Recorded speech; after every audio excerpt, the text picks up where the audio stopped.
wajtinabun nawahi, dengan menjunjung segala kitab perintah Allah Subhanahu wa taala dan menjauhi segala larangannya. Mudah-mudahan kita memperoleh keberkatan kehidupan di dunia dan di akhirat. Diingatkan juga kepada hadirin yang dikasihi Allah Ta'ala sekalian, marilah kita bersama memberikan tumpuan kepada khutbah yang akan disampaikan.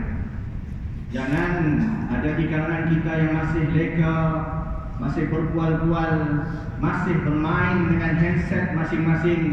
Berilah tumpuan agar amal ibadat kita diterima di sisi Allah Subhanahu wa taala. Pada hari ini khatib mengajak semua hadirin agar menghayati khutbah yang bertajuk Saat Kegemilangan Islam. Hadirin sidang Jumaat yang dirahmati Allah, realiti pada hari ini umat Islam di beberapa buah negara sedang mengalami siri-siri kekalahan, kemusnahan, kehancuran, kematian, penghinaan dan penindasan yang berlanjutan tanpa penghujungnya. Adakah sebegini takdirnya sampai bila-bila yang mesti kita tempuhi dan lalui tak kala menuju tuannya dunia ini? Adakah kita memang lebih rendah berbanding umat Islam terawal dan sebelum kita? Jawapannya tidak sama sekali. Segala musibah yang melanda umat Islam pada saat ini adalah bersifat ujian yang sementara. Sampai masanya umat Islam akan kembali gemilang, bahkan menjadi umat Islam pada akhir zaman begitu besar keistimewaannya.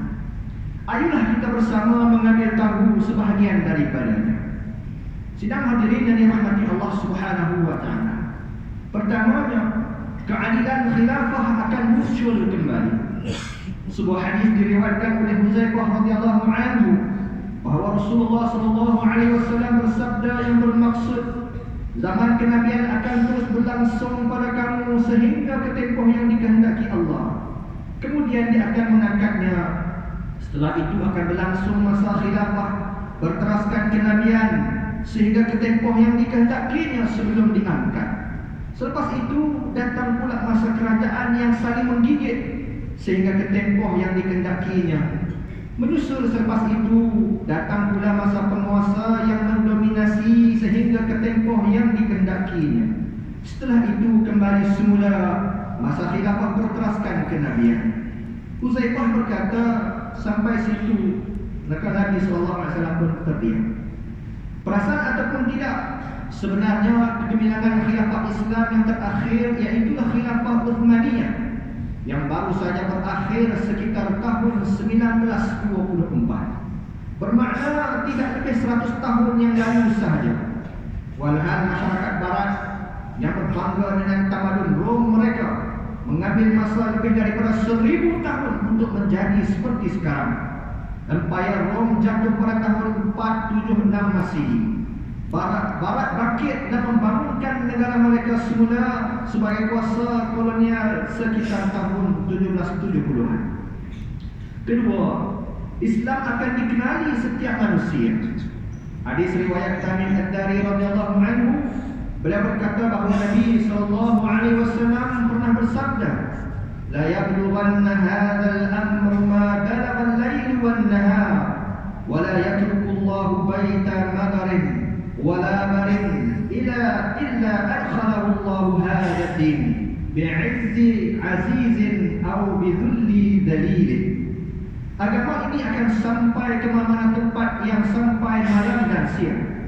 Sekali-kali Allah tidak akan membiarkan rumah maupun khemah, melainkan Allah akan masukkan ke dalamnya agama, sama ada dengan kemuliaan atau kehinaan. Benarkah pada saat ini masih ada manusia di sana sini yang belum dengar, apalagi kenal tentang Islam? Jika begitu, laksanakanlah sebaiknya tanggungjawab dan peranan kita sebagai khalifah di muka bumi ini. Apa yang terjadi di Palestin dari awal hingga kini menjadi salah satu peristiwa menyebabkan lebih ramai manusia mencari makna Islam yang sebenar. Yang ketiga, Nabi Isa alaihissalam akan turun ke bumi. Abu Hurairah radhiyallahu anhu Nabi SAW bersabda yang bermaksud, demi jiwaku di tangannya, semakin hampir saat turun kepada kamu Isa bin Maryam sebagai penguasa yang adil. Beliau akan memecahkan salib, beliau akan membunuh khinzir dan menghapuskan jizyah. Hadirin yang dikasihi Allah Subhanahu wa taala, keistimewaan umat akhir zaman, umat akhir zaman yang keempat, umat Islam akan menjadi umat yang kaya raya. Hal ini sebagaimana dalam sambungan daripada hadis tentang Nabi Isa turun ke bumi yang diriwayatkan oleh Abu Hurairah radhiyallahu anhu, bahawa Nabi SAW bersabda yang bermaksud, harta kekayaan pada ketika itu melimpah ruah sehingga tiada seorang pun yang mengambilnya, sehingga kan satu sujud lebih baik daripada dunia dan seisinya. Menurut Qadhil Iyad dalam Syarah Muslim, maksudnya pahala sujud adalah lebih baik daripada pahala sedekah walaupun sebanyak dunia dan seisinya. Hal ini kerana pada ketika itu kekayaan begitu melimpah sehingga tiada lagi orang yang tamak harba dan tiada lagi jihad yang memerlukan kepada sumbangan. Hadirin yang dirahmati Allah Subhanahu wa taala, tidak cukup dengan berita-berita kejayaan besar, keistimewaan yang bersifat maknawi berikut pula boleh menjadi lebih besar maknanya untuk diri kita. Kemuliaan yang kelima iaitulah boleh mendapat mimpi yang benar.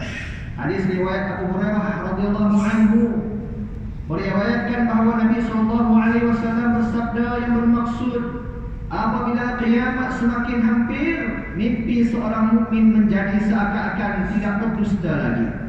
Orang yang paling benar mimpinya ialah orang yang paling jujur kata-katanya. Mimpi seorang muslim ialah sebahagian daripada 45 bahagian kenabian. Yang keenam, keistimewaan umat akhir zaman. Nabi SAW mengakui cinta kita sebagai umat. Abu Hurairah radhiyallahu anhu meriwayatkan bahawa Nabi SAW mengisytiharkan, min asyaddi ummati li hubban nasu yakunu ba'di yamuddu ahaduhum law ra'ani bi alihi wa mali. Umatku yang paling mencintaiku ialah satu kelompok yang datang selepasku nanti.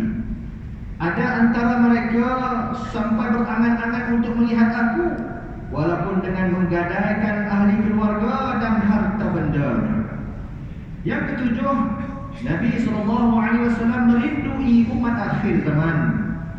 Sebuah hadis riwayat daripada Abu Hurairah radhiyallahu anhu bahawa Nabi SAW bersabda yang bermaksud, aku teringin kalau dapat berjumpa dengan teman-temanku. Sahabat pun membalas, ya Rasulullah, bukankah kami teman-temanmu? Lalu Nabi SAW menjawab, kamu adalah sahabatku. Temanku ialah mereka yang belum lagi ada sekarang. Kelapannya, sahabat Nabi mengakui iman kita. Abdul Rahman bin Yazid radhiyallahu anhu berkata, suatu hari kami duduk bersama Abdullah bin Mas'ud. Kami berbincang tentang sahabat Nabi dan jasa-jasa mereka. Lantas beliau berkata, sesungguhnya hal Muhammad sebenarnya begitu jelas bagi sesiapa yang melihatnya. Namun sungguh tiada orang yang lebih baik imannya daripada orang yang beriman secara gaib. Beliau pun membaca ayat 1 hingga 3 surah Al-Baqarah. Maknanya, kitalah orang-orang yang beriman dengan Nabi secara gaib, yakni tanpa kita melihat susuk tubuh baginda SAW. Bahkan dalam riwayat yang lain, ke-9, Nabi SAW mengagumi iman kita. Diriwayatkan satu hari sahabat bertanya, wahai Rasulullah, adakah terdapat orang yang lebih besar pahalanya daripada kami? Kami beriman denganmu dan mengikutimu. Nabi membalas, maka apa yang boleh menghalang kamu sedangkan Rasulullah ada dalam kalangan kamu dan wahyu dari langit turun secara langsung kepada kamu. Bahkan ada kaum yang datang selepas daripada kamu. Mereka beriman, mereka menerima Al-Quran dalam bentuk kitab, namun mereka tetap beriman dan beramal dengannya. Mereka lah orang yang lebih besar pahalanya daripada kamu. Mereka lah orang yang lebih besar pahalanya daripada kamu. Masya Allah. Demikianlah sebahagian keistimewaan yang Allah Subhanahu wa taala peruntukkan kepada kita umat akhir zaman ini. Tinggalnya lagi tuan-tuan yang dirahmati Allah taala sekalian, sama ada kita mahu mengambil peluang ini ataupun tidak. Ammar bin Yasir radhiyallahu anhu meriwayatkan bahawa Rasulullah sallallahu alaihi wasallam bersabda, umatku adalah seperti hujan, tidak diketahui mana yang lebih baik, yang awal atau yang akhirnya. Lalu apakah lagi alasan untuk kita tidak bersemangat dan melakukan yang terbaik dalam hidup ini? Mudah-mudahan kita tergolong dalam golongan-golongan yang diberikan keistimewaan oleh Allah Subhanahu wa taala ini. Hadirin umat Islam sekalian, mengakhiri khutbah, marilah kita merangkumi dengan rumusan-rumusan berikut. Yang pertama, umat Islam hendaklah yakin akan janji-janji Allah Subhanahu wa taala. Bersabarlah dan teruslah menuntut ilmu dari guru-guru yang mursyid.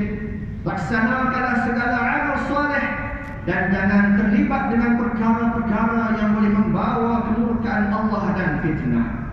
Yang kedua, sebagai umat Islam, berpeganglah dengan akidah dan keyakinan yang benar, bersyariatlah dengan betul, dan berakhlak mulialah dalam kepelbagaian dan cabaran semasa dan mendatang.